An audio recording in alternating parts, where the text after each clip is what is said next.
L'info éco avec Capital.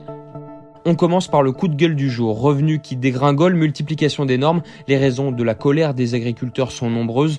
Depuis quelques semaines, ils ont multiplié les actions et manifestations en France. Aujourd'hui, bon nombre d'entre eux peinent à joindre les deux bouts. Une situation loin de s'améliorer à la retraite.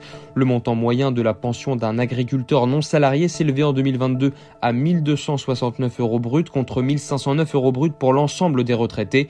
En l'espace de 3 ans, 3 lois ont permis de relever leur niveau de pension. Des efforts qui demeure encore insuffisant.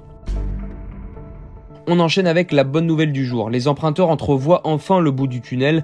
Pour la première fois depuis fin 2021, les taux de crédit immobilier ont reculé sur le mois en cours.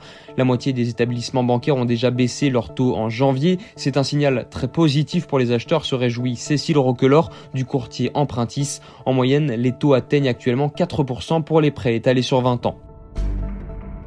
On poursuit avec l'info pratique du jour. Depuis septembre 2023, les fonctionnaires qui le souhaitent peuvent prendre une retraite progressive.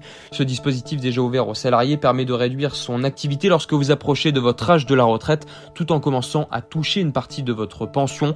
Pour pouvoir profiter de cette disposition, vous devez remplir 2 critères, être à 2 ans ou moins de votre âge légal de départ à la retraite et avoir cotisé au moins 150 trimestres. Capital vous détaille les formalités pour obtenir cette retraite progressive.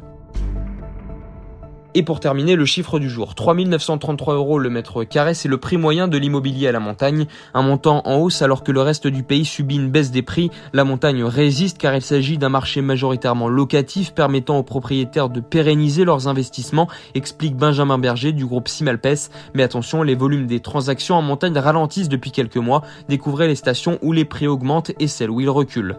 C'était l'info éco avec Capital.